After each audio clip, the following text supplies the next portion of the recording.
In section 7.1, we're going to explain the formation of cations and anions and ionic compounds. We'll predict the charge of common metallic and nonmetallic elements and learn how to write their electronic configurations.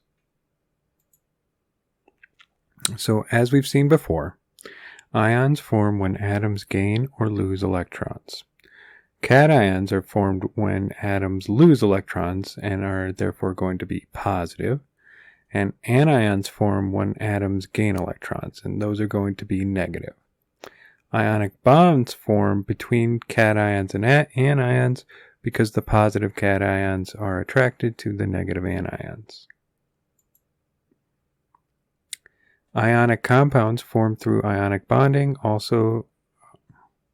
they're also called salts. Ionic bonds are formed due to electrostatic forces, resulting from attraction of the positive and negative charges of ions. The properties of salts often differ greatly from the elements that they are made of. Salts have a crystalline structure, so you're going to see that they form really kind of cool little crystal structures at the macroscopic level.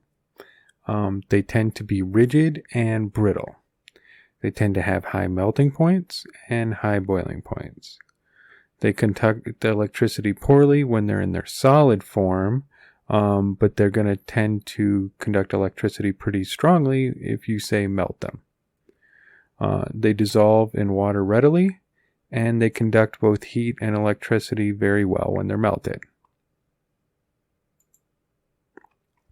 Here's some examples of what this looks like. So this is sodium metal. It's stored in minerals, water, mineral oil, because it can't actually touch the air or any water. Otherwise, it's going to catch fire. And this is chlorine gas. And you can see that when you combine them together, you get salt, which really doesn't resemble either one of these two in the end. So atoms will gain or lose electrons to become isoelectronic with the noble gas closest to them on the periodic table. So that means that they want to have the same electronic configuration as the closest noble gas to them on the periodic table.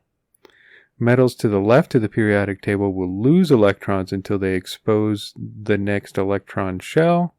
Nonmetals to the right of the periodic table will gain electrons until they fill their outer electron shell. The result is a completely filled valence shell with a minimal charge. So the tendencies for metals to lose electrons and nonmetals to gain electrons fit with the properties we've already seen. Metals have low ionization potentials and lose electrons easily. Nonmetals have high electron affinities and they gain electrons easily. But we now know that the reason that they're doing this is because they want to be isoelectronic with the noble gases, because that's a very stable electron configuration. Ionic solids. We've seen that an ionic substance is electrically neutral. All positive and negative charges balance. And the result is a net zero charge. So they're not charged themselves because for every positive there is a negative. Thus far, we have thought of ionic compounds as if they exist as molecules, the same as covalent compounds. So we've acted like they exist as individual molecules that are chemically bounded together, only their bonds are these ionic bonds.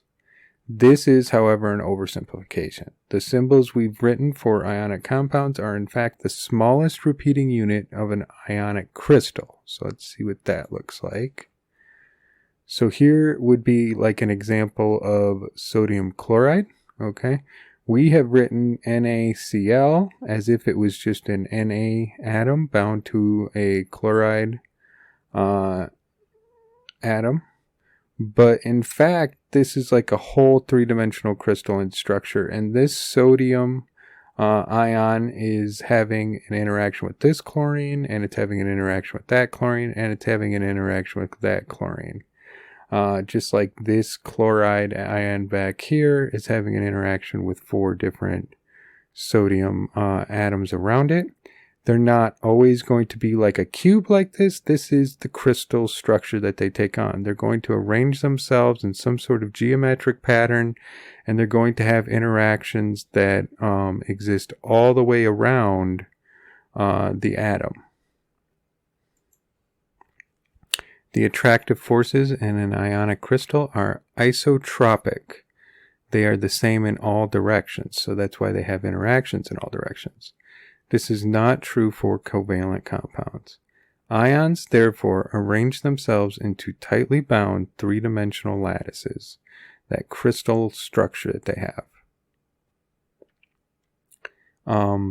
There is this thing called the inert pair effect. So metals found in groups 13 through 17 at the bottom of the periodic table deviate from expected behavior. They will lose electrons to form relatively high charges to gain their full outer shell. So they're doing what we expect. Titanium 3+, tin 4+, lead 4+, bismuth 5+. That's what we would expect them to do, to be isoelectronic with the noble gases.